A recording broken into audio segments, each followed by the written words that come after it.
Bismillahirrahmanirrahim.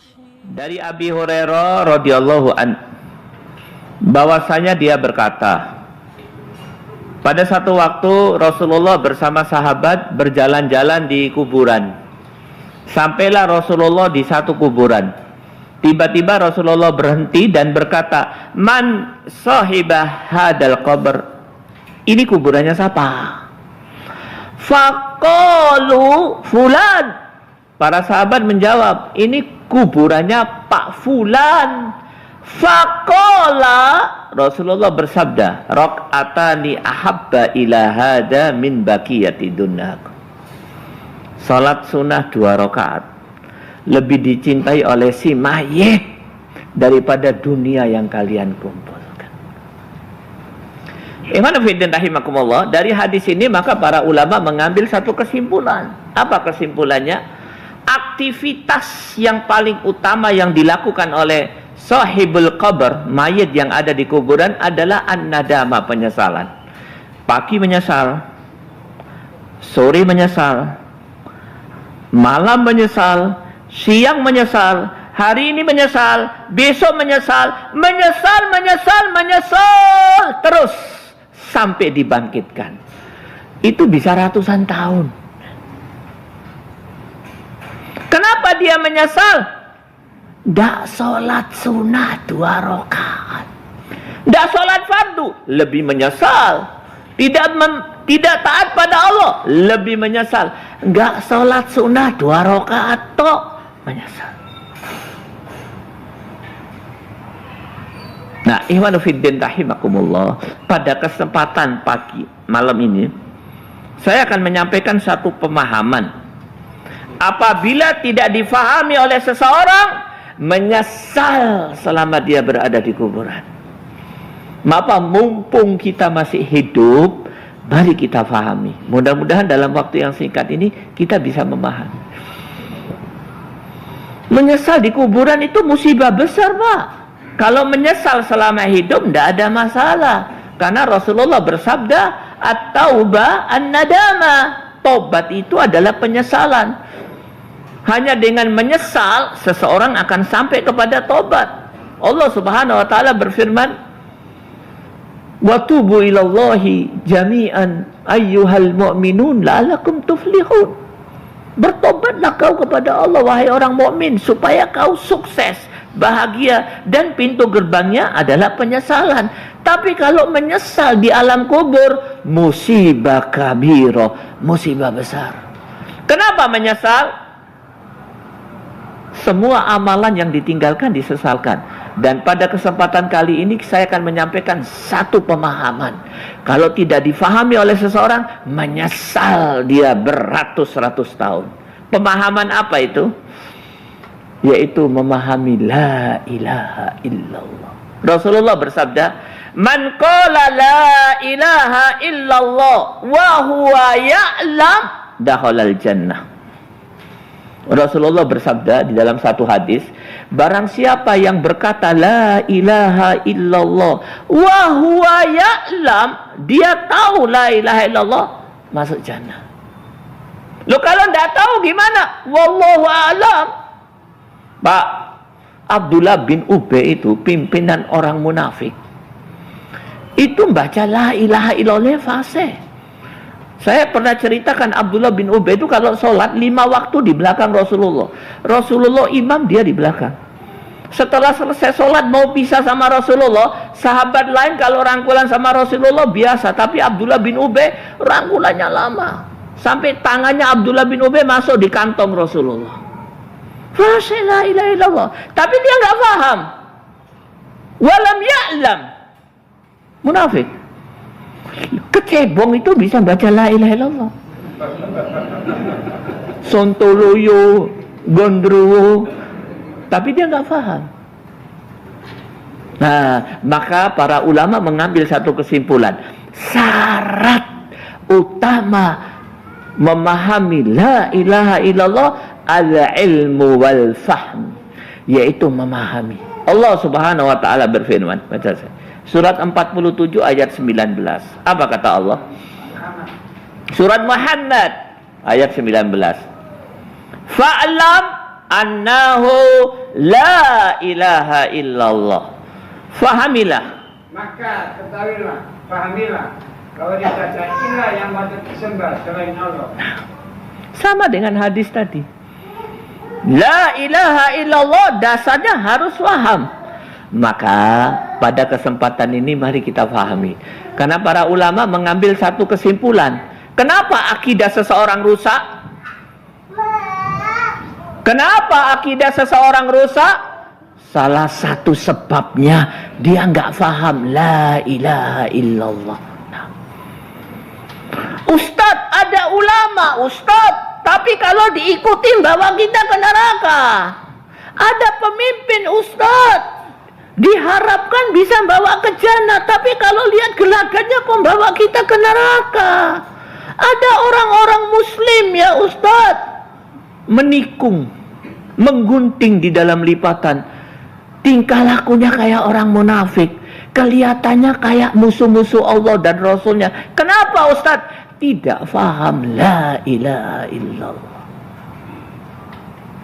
Nah, mari kita fahami la ilaha illallah terdiri dari 4 kata. Kata yang pertama Allah, sudah kita fahami. Tinggal 3 kata yang perlu kita fahami. La ilaha illah. Apa itu artinya? Mendesak untuk diketahui. Para ulama yang meneliti masalah akidah sudah sampai kepada satu kesimpulan. Ini ilmu yang wajib, yang paling wajib. Faham la ilaha illallah. La artinya, menurut ilmu akidah, la itu namanya la nafyun, la penafian, la peniadaan. Artinya dalam bahasa Indonesia, pokoknya tidak ada lagi. Artinya la, pokoknya sudah tidak ada lagi selama-lamanya. Itu artinya la, menafikan semuanya. La nafyun. Ilah, apa artinya ilah? Nah ini penting Pak. Bukan Tuhan, Tuhan tuh bukan. Seperti di Quran terjemahan, bukan sembahan. 2 istilah itu istilah Hindu dan Buddha. Ilah artinya 1, ma'bud, yang diibadai. Muta', yang ditaati. Syari', yang membuat hukum. Saya ulangi lagi. Ilah artinya 3. Yang ma'bud, yang diibadai. Muta', yang ditaati. Syari', yang membuat hukum. Membuat hukum, membuat syariat. Illa, kata ulama, ini namanya al-itsbat. Apa itu? Yaitu peneguhan, penetapan. Kecuali hanya dan hanyalah Allah. Maka saya baca la ilaha illallah, saya ulangi.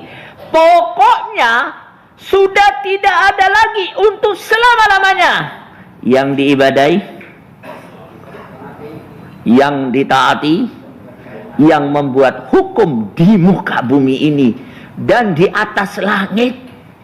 Illa, kecuali hanya dan hanyalah Allah subhanahu wa ta'ala. Ini la ilaha illallah. Mari kita buka satu ayat. Pak, la ilaha ilaha illallah seperti ini kalau difahami oleh seseorang dengan benar, apa kata Abul A'la al-Maududi? Abul A'la al-Maududi ini ulama istimewa Pak ya. Sudah meninggal sekitar 30 atau 40 tahun yang lalu. Saya sempat kejar beliau tapi terlambat. Saya ke sana, beliau sudah meninggal. Saya lihat kuburannya saja di Pakistan. Tempatnya di kota Lahore. Apa kata ulama? Kalau ulama lain itu seperti pohon, maka Abul A'la al-Maududi seperti hutan. Apa kata beliau? Kalau seseorang faham la ilaha illallah dengan benar, maka dia akan menjadi manusia yang paling merdeka di muka bumi ini. Contohnya siapa? Ustadz Abu Bakar Ba'asyir. Ustadz Abu Bakar ini sakit apa? Penyakitnya 3. Saya tahu. Saya tahu betul beliau punya 3 penyakit. Semuanya sudah sampai kepada keadaan kronis. Penyakit yang pertama, aliran venahnya itu agak bermasalah di kakinya sehingga tidak bisa naik dan turun. Aliran yang harus darah atau aliran yang harus turun. Hanya 20% saja yang lewat. 80% tidak bisa. Sehingga terjadi pembengkakan. Bahkan hari ini ada di rumah sakit RSCM. Yang kedua, penyakit yang kedua, beliau ini tidak bisa duduk. Kecuali harus berduduk di atas ban dalam sepeda motor. Ban dalam. Dan yang ketiga, penyakit yang diderita sejak muda. Yaitu penyakit mah. 81 tahun. 81 tahun sudah sakit-sakitan berada di penjara. Penjaranya di daerah gunung. Di daerah dingin, di Bogor, Gunung Sindur. Itu udara bisa masuk ke tulang sumsumnya.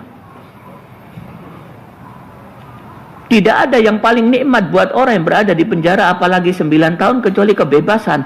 Dan tidak ada yang paling nikmat buat dia kecuali dirawat oleh istri dan anak-anaknya. Tapi itu beliau tidak mau dapatkan kenikmatan itu hanya karena harus menandatangani. Ustadz ini orang yang merdeka. Nah, 3 tahun, 2 tahun yang lalu saya besuk beliau di Nusa Kambangan. Saya bilang, Ustadz, yang merdeka itu antum. Yang terjajah, yang terpenjara saya. Mestinya bukan saya besuk antum. Antum besuk saya. Antum besuk kami semua. Merdeka. Dia paham la ilaha illallah. Seperti apa pemahaman Abu Bakar Ba'asyir? Buka surat 43 ayat 84. Baca yang keras ojo kalah ambil presenter Metro TV. Sing banter. Jangan kalah sama jurkam PSI. Partai Sosialis. Baca. 84. Wow. Yang keras. Dan dialah Tuhan yang diibadahi di langit dan Tuhan yang diibadahi di bumi. Dan dialah yang maha bijaksana, maha mengetahui. Wa huwa fis sama'i ilah wa fil ardi ilah wa huwal hakimul alim. Dialah Allah ilah di langit dan ilah di bumi. Ilah tadi, dialah Allah yang ditaati di langit dan di bumi, yang diibadai di langit dan di bumi, yang membuat hukum di langit dan di bumi. Pak, ada 2 syirik besar yang hari ini banyak dilakukan oleh kaum muslimin. Apa itu? Mengakui Allah ilah di langit tapi bukan ilah di bumi. Saya yakin Allah yang ditaati, diibadai, membuat hukum di langit. Di bumi siapa? Saya. Kami yang berkuasa yang harus ditaati, yang diibadai, yang membuat hukum manusia. Syirik. Cuman kesirikan itu tidak nampak, tidak kelihatan karena dikemas dengan kemasan yang sangat indah. Antum tahu nama kemasannya apa? Sekularisme. Anak emasnya namanya demokrasi. Syirik. Antum tahu ajaran utama sekuler dan demokrasi apa? Allah hanya berkuasa di langit, di bumi ora. Yang membuat hukum di bumi manusia. Syirik. Ada lagi syirik yang kedua, lebih teruk lagi. Apa itu? Yaitu seseorang mengakui Allah atau meyakini Allah bukan ilah di langit dan bukan ilah di bumi. Bukan yang ditaati di langit, bukan yang diibadai di langit dan di bumi, bukan yang membuat hukum di langit dan di bumi. Syirik besar, cuman tidak terlihat karena kemasannya indah sekali. Kemasannya namanya apa? Komunisme. Anak emasnya namanya sosialisme. Dan komunis ini sebentar lagi sedang dipaksakan oleh manusia-manusia munafik, manusia-manusia musyrik untuk diterapkan di sekitar kita. di negara kita. Ya apa enggak? Ikhwanuddin rahimakumullah. Itulah la ilaha illallah. Cuman sayang banyak kaum muslimin gak faham la ilaha illallah.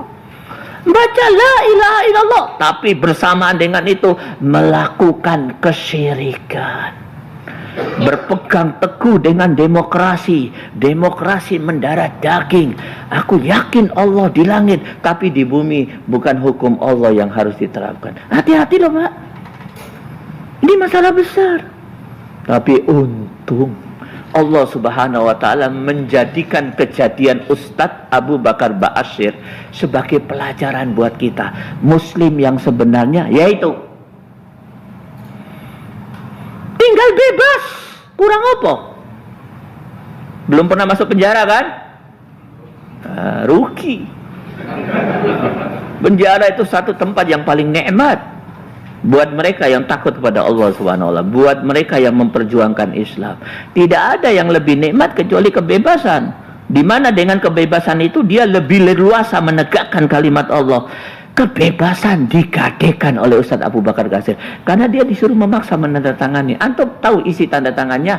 Meyakini ada kekuatan, ada yang diibadai, ada yang membuat hukum di muka bumi selain Allah Subhanahu wa ta'ala.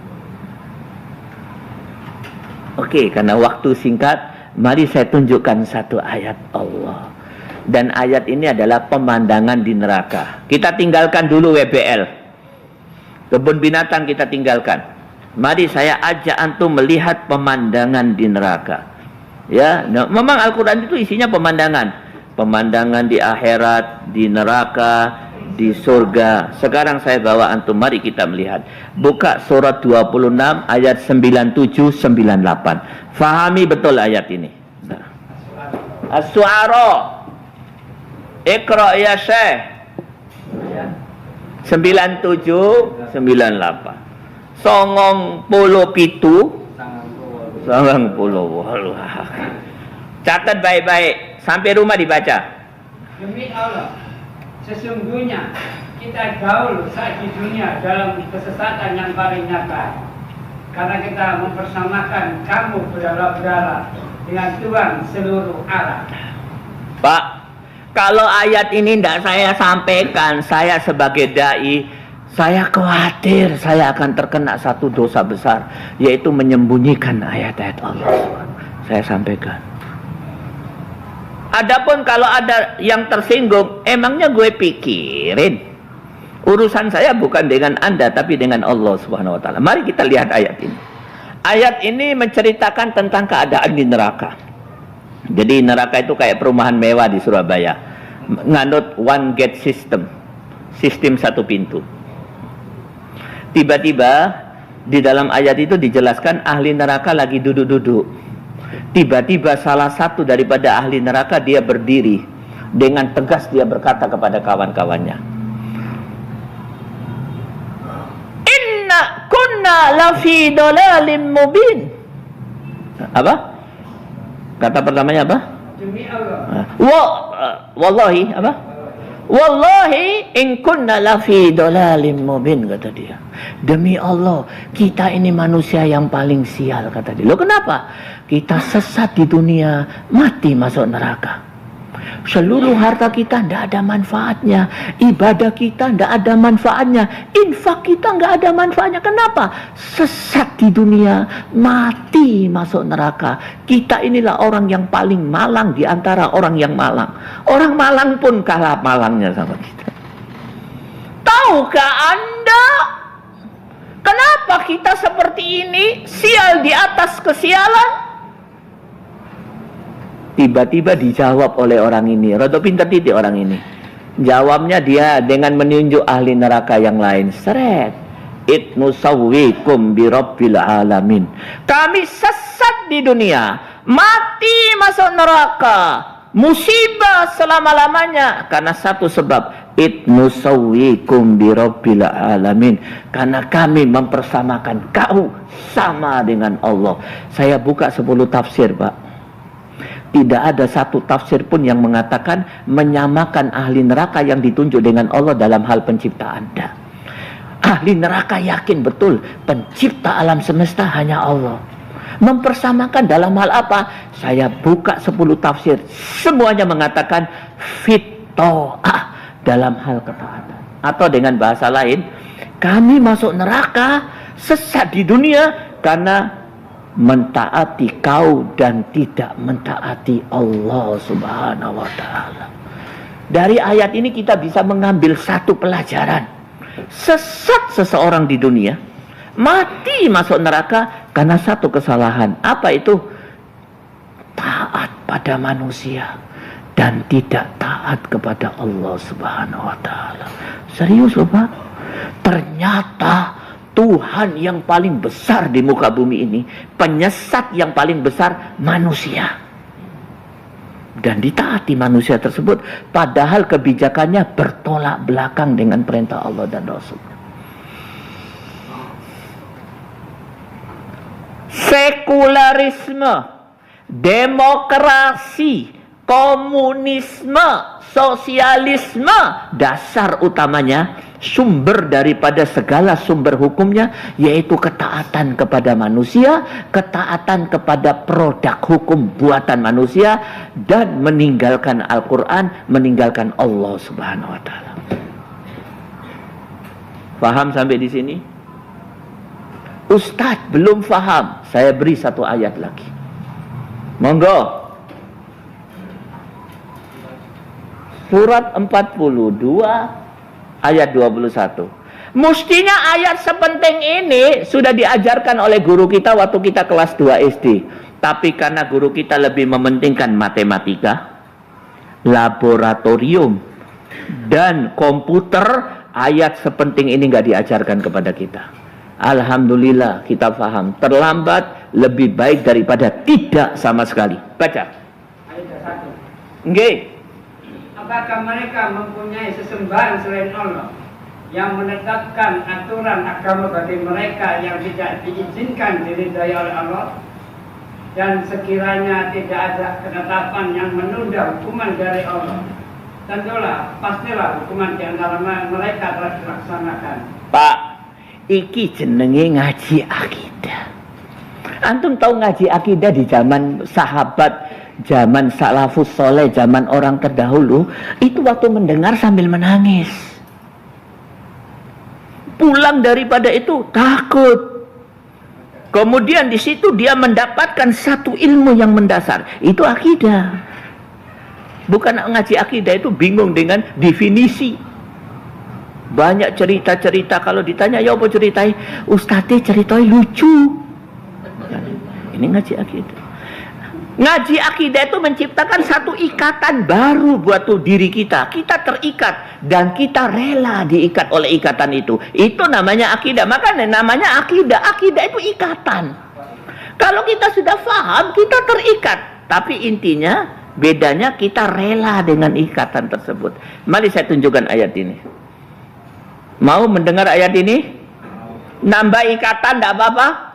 Ya Allah, kami rela diikat oleh ikatan ini, asal engkau ridho pada kami di dunia dan di akhirat. Begitu Pak. Surat 43 ayat 21. Apa kata Allah Subhanahu wa taala? Am lahum syuraka syara'u lahum minad din ma lam ya'zam bihillah walaula kalimatul fasl laqudiya bainahum. Ayat 21. Apa kata Allah Subhanahu? Sudah, kan sudah dibaca tadi. Surat 42 ayat 21 kan sudah dibaca tadi. Apakah mereka mempunyai sesembahan selain Allah yang menetapkan, membuat aturan agama bagi mereka yang tidak diizinkan diridhai Allah, dan sekiranya tidak ada ketetapan yang menunda hukuman siksa dari Allah, tentulah hukuman di antara mereka telah dilaksanakan. Pak, ayat ini terdiri dari dua kata kunci. Kata kunci yang pertama, syuraka. Syuraka ini Tuhan selain Allah, tandingan Allah. Kata kunci yang kedua, syara'u, yang bisa membuat hukum. Apakah mereka meyakini ada Tuhan selain aku yang bisa membuat hukum? Gunung Kawi bisa membuat hukum. Berhala bisa membuat hukum. Al-Aqi bisa buat hukum? Yang bisa buat hukum selain Allah siapa? Manusia. Apakah kalian meyakini ada manusia yang manusia itu menjadi Tuhan sebagai tandinganku dan dia membuat hukum? Walaula kalimatul fasal laqudiya bainahum. Kalau bukan karena keputusanku, hukuman itu di akhirat, ditunda di akhirat, aku akan hukum kau sekarang, case on hand. Kenapa kami dihukum ya Allah? Karena mengakui ada Tuhan selain Allah, yang Tuhan itu bisa membuat hukum. Serius loh Pak. Loh Ustaz, seserius ini kok kami baru dengar. Inilah persoalan dakwah di negeri ini. Kok tidak diajarkan ke anak-anak kita di sekolah-sekolah Islam? Inilah persoalan pendidikan di negeri ini. Yang penting gak diajarkan, yang gak penting dipenting-pentingkan. Inilah la ilaha illallah yang dipahami oleh Rasulullah. Pak, Rasulullah itu kurang apa? Manusia yang paling dicintai. Sekali dia berdakwah mengajarkan ajaran ini, langsung dia dibenci, diburu dan mau dibunuh. La ilaha illallah. Antum tahu Nabi Ibrahim? Antum tahu bapaknya Nabi Ibrahim Azar? Ada yang mengatakan bapak, ada yang mengatakan paman. Kalau sekarang saya umpamakan ketua menteri agama dan ketua MUI. Gabungan antara ketua MUI dan menteri agama. Konsultan keagamaannya Namrud yang buat patung.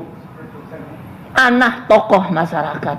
Nabi Ibrahim tokoh, tapi karena dia mengajarkan la ilaha illallah dan la ilaha illallah yang benar, maka dia baru pada saat awal dakwanya disiksa dengan penyiksaan yang paling kejam di masa itu, dibakar hidup-hidup.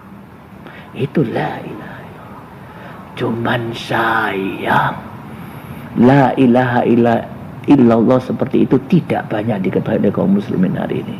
Maka saya ulang lagi hadis Nabi, man qala la ilaha illallah wa huwa ya'lam dakhalal jannah. Barang siapa yang mengatakan la ilaha illallah dan dia faham, masuk jannah. Apa yang difahami? Untuk pemula cukup 3 tadi. La pokoknya tidak ada lagi untuk selama-lamanya. Ilah yang diibadahi, yang ditaati, yang buat hukum. Illa kecuali dan hanyalah Allah. Khalas. Alhamdulillah kita sudah faham. Mari kita ucapkan alhamdulillah. Alhamdulillah.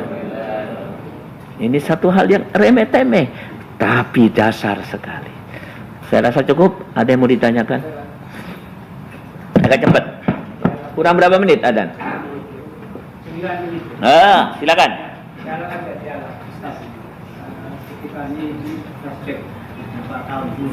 Flashback. Kembali ke masa beberapa tahun di Iran. Itu zaman komunis alam USA. Naam. Persatuannya kuat sekali. Itu waktu itu saya belum tahu bahwa mereka itu Syiah. Tapi sekarang sudah tahu. Yang saya takjub itu persatuannya kental sekali, pekat sekali, padahal Syiah.